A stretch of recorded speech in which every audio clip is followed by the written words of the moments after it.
There are many tries to try to refute the Dutch opening, and they happen after d4, f5. This is the Dutch opening, and here white has a few options. I'll talk about bishop g5 and knight c3 in future videos, but in this video I'll talk about e4. And in this video I'll talk about my recommendation against the Staunton Gambit. Okay, and after this I think you should just take the pawn. There's not really much of an alternative. That's pretty much forced in my opinion. White's most logical and realistically only move is knight c3 to attack this pawn. If you're going to play f3 in the system trying to gambit a pawn, you might as well do it with knight c3 inserted. Knight f6, and here we come across a little bit of a crossroads. White has three main moves in this position. The main line is bishop g5. However, there are alternatives with both f3 and g4. If white plays g4 like here, I think what black really has to play is to stop g5 from coming. He has to play h6, which looks like it weakens a lot of the king side over here. However, this pawn is remaining here on e4, and it's not very clear how you're going to maintain that. It's very tricky already for both sides to play. I think some of the ideas revolve around d5, so bishop c4 doesn't work at all because of pawn d5, and I think the main line goes f3, but still black plays d5, countering in the center, not taking this pawn immediately, like I emphasize here. The reason that I don't think that he takes is probably because of g5 or something like that, and bishop c4 or bishop d3 perhaps going for this. I think that might be the main idea, and this is already very dangerous looking for black, so that's why he doesn't take. I think d5 is the main move because of that, and it makes a lot of sense why that is. And from here, black usually captures back in e4 if white takes back, and maybe white plays h3 in this position to defend the g4 pawn. After this, I think what black should do at least is, let's say after, I wonder what's a good move, maybe just knight c6 or something, followed by e6, bishop b4, and try to organize your forces around that. After bishop e3, maybe protecting this, maybe e6, bishop here, maybe castle short is reasonable. You can also play b6, bishop b7, queen d7. It's not looking that bad either. Knight d5 is a very nice square as well, so I don't think black's having too many difficulties there. That's pretty much this entire subline here. Just remember not to take an f3. The other main move is f3, but still we play d5, and if you take, then we take back with our pawn, and even though this looks like a double isolated pawn, this is very, very solid for black, because bishop c4, which attacks all these light squares, right? This is weak, really weak, but I think that black is doing quite fine after bishop f5, e6, queen d7, knight c6. This kind of setup is very common, so I mean it really shouldn't be a big issue. I think let's see, d5 takes. Maybe white could play bishop g5 as well, but I don't know. I mean, this kind of stuff doesn't really strike fear into my heart. This is just a sample line that I had in mind here. Very normal development for both sides seems reasonable. White can also play castle queenside, but I don't think it's that big of a deal. You still can castle along here and go for all the same ideas that I mentioned earlier. Very, very solid and safe position kind of stuff. I think black's doing really fine there. Thus, that explains why bishop g5 is the main line here. And here, it's a little interesting. In this position, black has like 3 or 4 main moves. c6 has been tried, although I don't really like that too much. Knight c6 has been the main line for a long time. However, I don't really like the lines after d5, knight e5, and either queen e2 and queen d4 are very, very interesting for white, potentially attacking. Very initiative, where white has the initiative in these openings, and I don't really like that really all that much. Black could also play e6, but excuse that, e6, but I think knight takes e4 is pretty much going to do good work after bishop takes f6, bishop d3, knight f3. White gets a pretty solid setup with queen e2.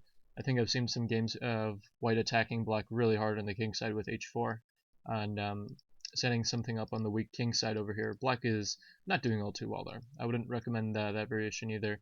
But if nothing else, white can maintain a small positional edge in that kind of position due to black's pawn structure. Now, in this position, we have to look at what I chose to recommend is another move in this position. So that move is g6, and well, I think that white in this position has a few moves, and the idea of g6 is pretty much to play bishop g7 and castles. There are a few moves that white can try here, one of which is, let's see if I can find it, one of which is f3, and after f3, I think what black should do is probably just d5, countering the center, and very, very solid kind of position, right? Just don't even bother capturing the pawn over here and wasting your time with that. And the idea with d5 is that maybe after f takes e4, you're actually not going to capture back with the pawn this time. You can capture back with the knight. I think with the knight it's better, and if you capture twice, bishop here, I think the idea is black can play the knight c6 and attack this pawn. It's kind of interesting why this position is already very uncomfortable for white. A normal move like knight e2 is met by knight a5, and this bishop's pretty much getting locked over here on this side of the board. A position like that really might happen with black getting the bishop pair. I can also imagine that bishop f5 would be totally fine, bishop g7, queen d7, castles along. Very, very solid positions happening here. You can even consider knight c4, and these squares are somewhat weak, I'd imagine. Very solid stuff. At some point, you can even consider queen d5, by the way. Very interesting stuff, I think. This is doing good. You can consider bishop d7 as well, and even that line is pretty good for black. Although I worry a little bit about the e4 pawn there. But still, I mean, it's pretty solid. But I think c6 is pretty good. I wouldn't worry about this line. It might happen, though. So just remember this motif with knight a5 and c6. And yeah, that's pretty good for black. Okay, there's f3. I think I remember also d5 happening in some of these variations, but bishop g7 looked normal, and if white plays bishop c4, planning to meet castles with d6, it's kind of funny. You can play castles anyway, not really care about what white's doing. That's not a problem. Actually, I recommend c6 since white cannot support this pawn with another pawn, so there will not be a pawn in d5 soon. And we're just planning to capture back here in the center. So I think that white probably would just continue developing, but I don't know, c takes d is looking already really solid for white here, for black here, excuse me.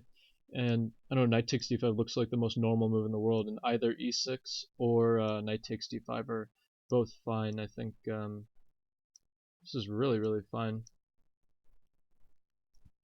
Some variation like this might be possible, and queen d2 might be forced because of e6, threatening that bishop here on the g5 square. Very, very kind of trappy kind of line that could be.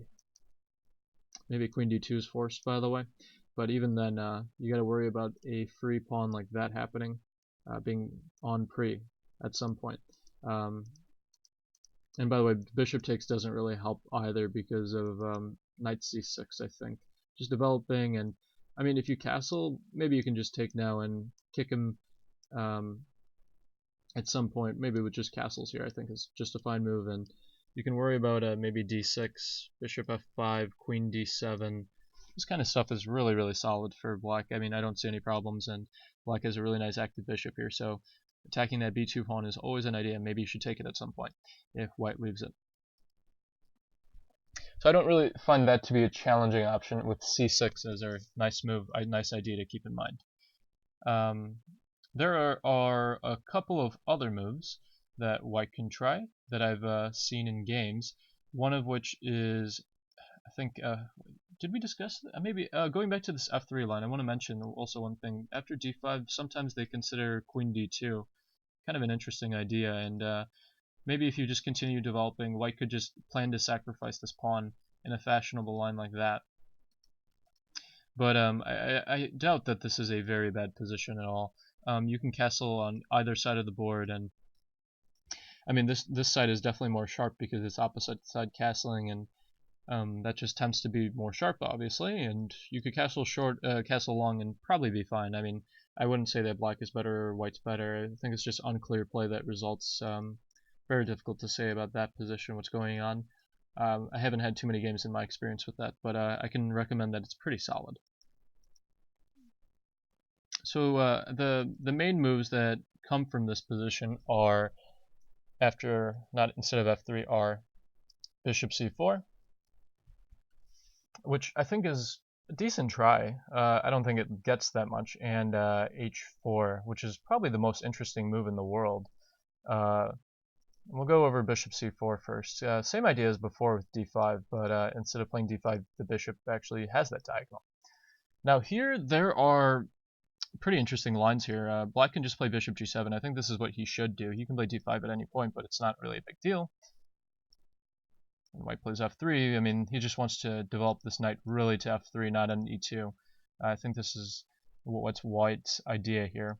And sometimes black plays d5, pretty solid move, and I think white should probably take, and now take on d5. Probably with the knight, maybe not with the bishop. I think with the bishop, there are potential ideas with c6 followed by taking here, but the same that happens with knight takes anyway. So bishop takes is interesting, but I don't see it as a big deal. This position looks unharmonious on e4 with that bishop. It looks weird. Queen takes looks fine for black. I think black might be a little bit better because of the bishop pair. And the same thing revolves around knight takes d5, maybe bishop g7. And even though white gets this dual centered pawns here, you can just kick the knight back with with c6 and kick it back to c3, take d4 anyway. I mean, black's fine. Black's really, really fine in this position. I don't see why he should be worse, or she should be worse.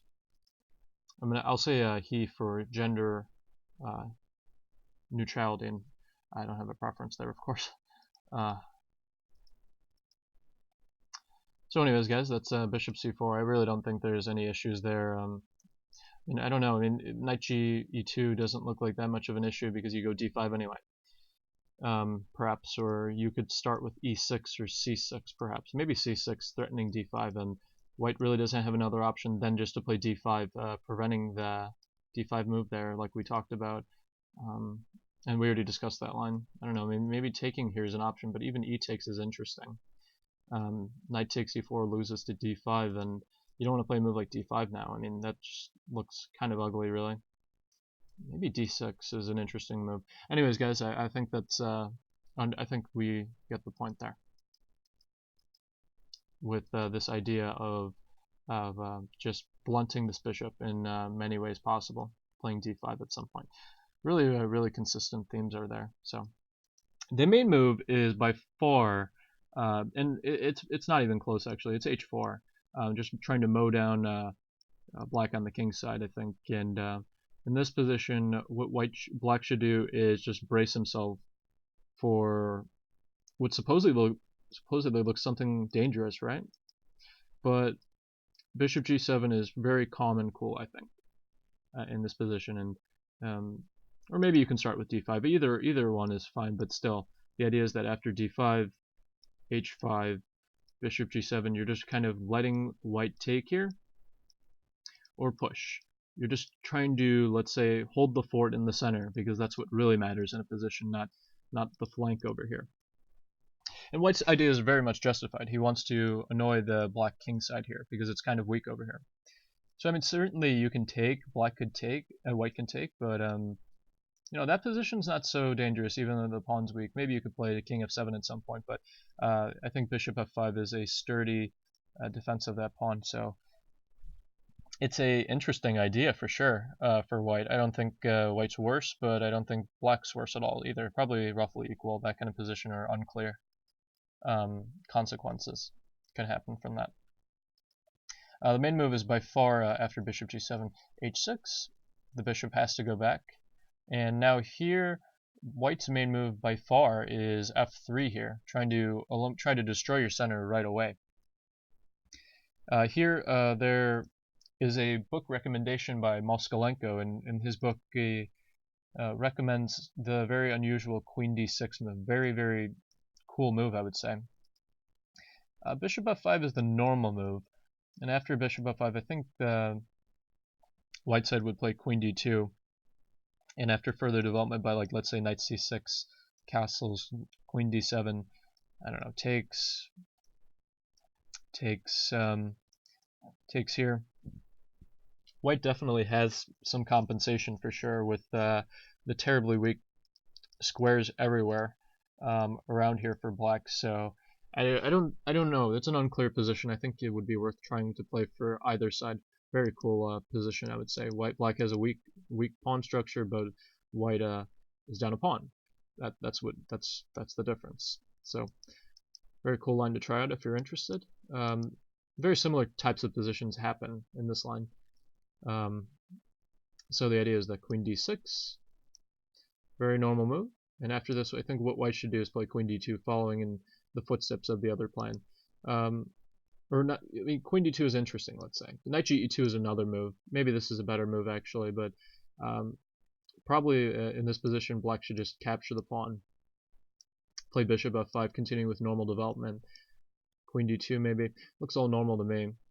And I think the book line that Moskalenko was giving was, instead of knight c6 first, to play a6 to prevent knight b5. And let's see, castles, knight c6 was normal. And certainly, well, castling is on the agenda with very unclear play. I mean, white has very, very good pieces, so I wouldn't doubt that white doesn't have compensation for sure. Very unclear position. I think this is worth trying for black because he's up a pawn and his position is very solid and compact. So this is, even though the bishop can't move at the moment, eventually you can move this knight somewhere and push the pawn here, develop the bishop there. That doesn't look terrible. I think it should be fine for black. I really do think it should be fine. I think the more interesting line was just, instead of knight ge2, just going straight away for queen d2. That's a more sharp line. And sure, black can just allow castling and not do anything, but queen g3, recommended by Moskalenko, is just very sharp. He says it's too unclear. King d1, and maybe white plays king c1, b3, king b2 at some point, and gets out of the center. And you've just wasted time with moving your queen a lot. A variation like that is somewhat unclear, I would think. I don't think white's doing bad at all. Yeah, he will get the king to safety eventually, but it's not that bad. Well, anyways, guys, that's a brief coverage, I would say, about the lines that I recommend in the Staunton. There, of course, are... The main move here is knight c6. I would say that this is head and shoulders what everybody plays if they're playing from the black side. And after d5, knight e5, queen e2, this is all the rage these days, with an early bishop f6 is often happening in this kind of position. So those are lines worth investigating. Also, if you're interested in from the black side, but I'll stick to my guns with g6. So let's see what happens in future games. If hopefully I'll post new games of mine in this line, and I'll be able to share with you more ideas that I'll learn. But stick around, guys. I'll post the new anti-Dutch videos as well soon enough. So peace.